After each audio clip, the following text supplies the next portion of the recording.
Hi everyone, comic reviewer here. This time reviewing on Bratz Rock Angelz. Now, I remember as a kid, my younger sister Katie was into Bratz and Barbie. So growing up as a kid, I would always sort of watch the DVDs, see how good they were, and when covering them now as an adult, it's just going through to see if they still hold up. Now, Bratz Rock Angelz is meant to be the second direct-to-video movie released back in 2005, and this one serves more like a new continuity. It was also meant to sort of be like a pilot to the Bratz TV series that came out with it, as well as the Bratz Rock Angelz toy line. Now, the premise of the movie is about Chloe, Sasha, Jade, and Yasmin starting their own magazine called Bratz Magazine.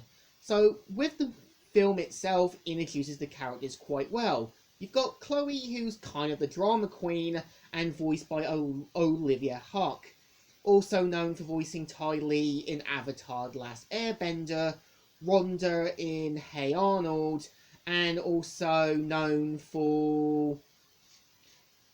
mainly known for doing the Jungle movie as well. And pretty much when you've got Sasha, she's kind of like the one who tries to pull things together. When you've got Jade, she's just thrown in to sort of give a reason for the Bratz to start their own magazine. And when you got Yasmin, she's kind of like the unofficial leader to the team. And so pretty much they have to sort of do this big story after scooping one of the invites from Brodine's magazine, Yorfin. So Brodine's character is that she's a bit more prissy, a bit more trying to throw what she thinks is right for a magazine.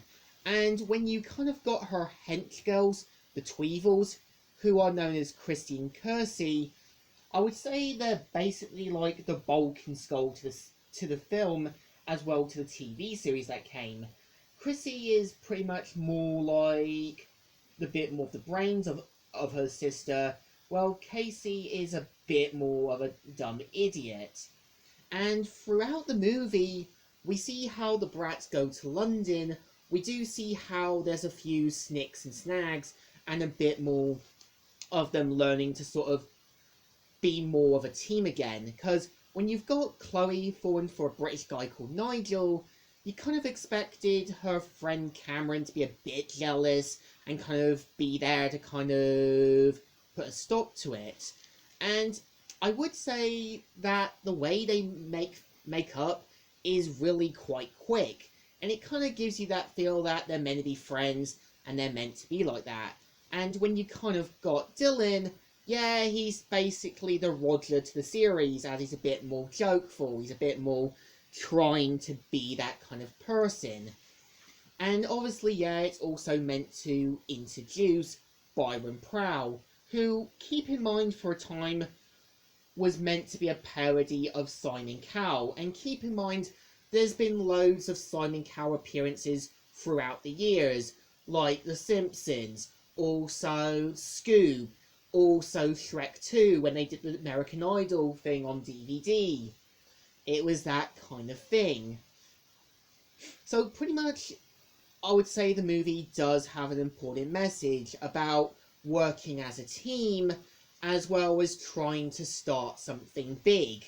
And I would say the movie does have a few gripes, because when you've got the character Roxy thrown in, she only appears for a few seconds, and there were ways they really could have done her. I mean, they could have had her working at the hotel and sort of being there to help the Bratz out, trying to be, helping them in her own way and wanting to make her big break as a singer. This really could have been a good idea, but the way they throw her in does seem rushed.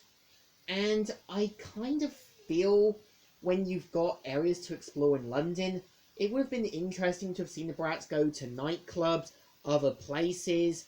They do it, but it feels a bit rushed. And keep in mind with the Rock Angelz toy line, you had games, dolls, accessories. and also a CD to go along with the sort of film.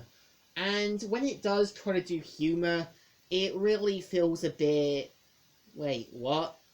Again, I think humor can work well if it's done perfectly. But I feel Bratz tries to do it, but it feels a bit enforced. And keep in mind, with the Bratz TV series, we do see characters like Simon Cowell, Roxy, and Nigel again. And I feel when you've got Nigel as the controlling boyfriend, there was a lot they could have done with the character, but he feels a bit one note. I feel when you have the kind of jerk-like boyfriend, you want him to be that character you expect to get their comeuppance, but it doesn't do it. So I think by the end, Rock Angelz played a note, broke its guitar, but was an alright film. So I think it deserves a thumbs in the middle. Kind of alright, but kind of okay. So, Comic Reviewer here, signing out.